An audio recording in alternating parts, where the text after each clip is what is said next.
June, the ALDE will organize a conference on presenting an ALDE paper on defense and a defense strategy. As you know, this is also one of the items on the agenda of the European Council, and this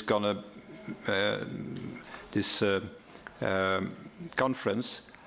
In this conference, there shall be the President of the Dutch Minister of Defense, Janine Hennis-Plasgaard, also the former Minister of Defense of Finland, Mr. Karol Haglund, and also the Czech Minister of Defense, Martin Stropniczki.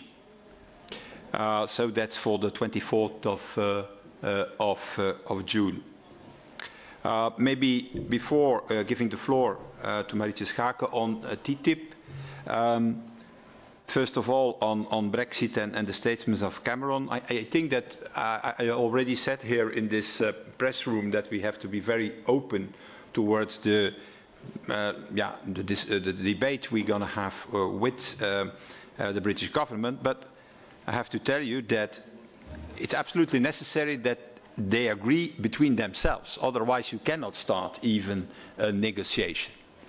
And I'm saying that because it is very clear that the whole of the British government and the Conservative Party is clearly internally divided about the future of the European Union. There are some who are saying already 50 of these MEPs of the Tories, in any way we vote against the membership of the UK of the European Union in the referendum. Others are, like Hammond, are more in favour of a dual membership, an associated membership for the UK, and others, like Cameron, I suppose, want simply a number of small, quick fix to stay inside the Union. So I think the moment is there now that they agree between themselves. And it's clear that the whole discussion with the British government for the moment is very difficult, even impossible, if you have a British government and a Conservative Party who is internally divided between at least 3 different options. Then, before coming to TTIP, something on Greece. We gonna fight again on Thursday in the plenary and in the Conference of Presidents to have a debate in the European Parliament with the key players.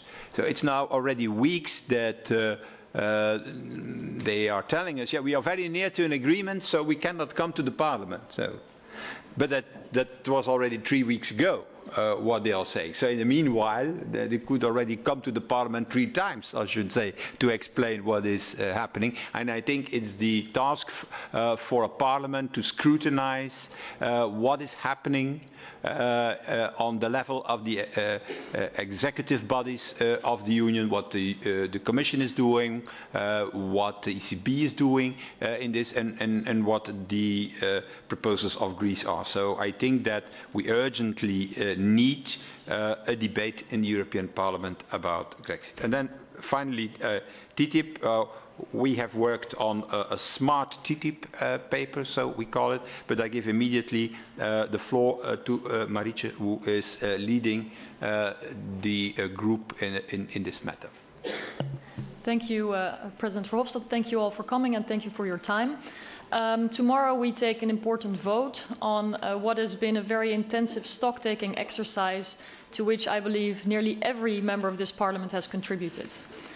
14 committees gave their opinion to the main resolution, to which 900 amendments came, which altogether have led to a very strongly supported set of wishes, a real message and a good push in the right direction to build a good TTIP. We want the EU negotiators to make sure that there is a good TTIP, and we want to see more concrete results, especially on the American side.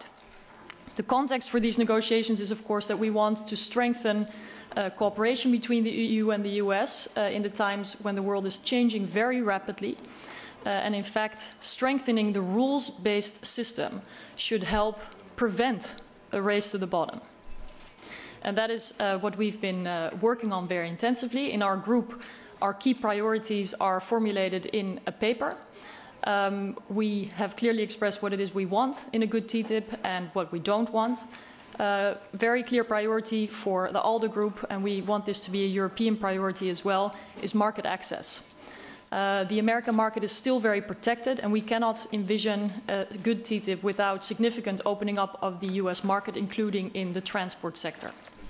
Secondly, we think that TTIP should be about much more than just the impact for big businesses. It should be felt concretely by citizens, and particularly through improved conditions to do business in the US for SMEs in Europe. So we want a very ambitious chapter on SMEs. TTIP has, for the first time in a trade agreement, a special chapter for this.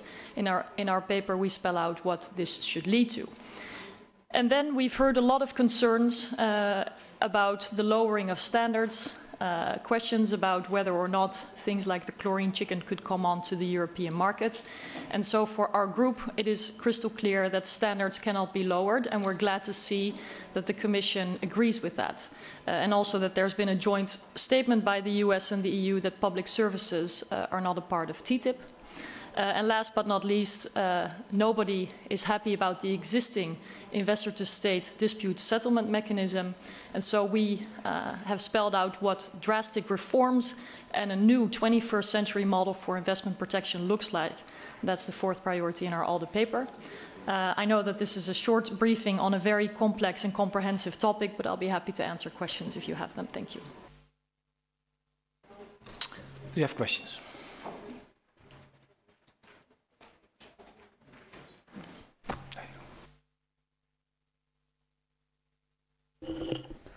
Joanna Sopińska, Europolitics. I have a question on TTIP and especially on the ISDS. There are a lot of controversies about this mechanism, and the vote in INTA committee was based on a compromise between the two blocs. On this, on a compromise amendment, do you expect that similar situation will happen at the plenary vote? I mean, what are the chances for the compromise on ISDS between the SND and ALDE and the ECR and the EPP? Thank you. Well, indeed, after a lot of hard work, we found compromise between the four main political groups of this parliament in the International Trade Committee on ISDS, but also on the 60 compromise amendments. So this report has broad support by the four main political groups in the INTA committee. Everyone agrees that the existing investor-to-state dispute settlement mechanism, of which EU member states have already signed 1,400 bilateral agreements, doesn't work. It's no longer fit for the 21st century. The world has changed. We have a lot of concerns about transparency, about the impartiality of arbitration judges, about access to the procedures also for civil society organizations. And we actually believe that we should work towards an international dispute settlement mechanism and international norms for investment protection. And so building on the paper that the European Commission has proposed with drastic reforms presented in them is an important step forward. And our compromise in the International Trade Committee wishes to build on these drastic reforms to work towards a modern investment protection mechanism and to especially work towards an international court and international system that can also be a stepping stone to a more multilateral approach, which has always been the preference of the EU, to have multilateral rules to which all countries can participate. But unfortunately, the Doha rounds at the WTO didn't render more results, and that's why you see globally a lot of bilateral initiatives. And I think it's important that this Parliament sends a strong signal that we want this reform. And therefore, I hope that the INTA committee proposals for reform will be supported tomorrow as well.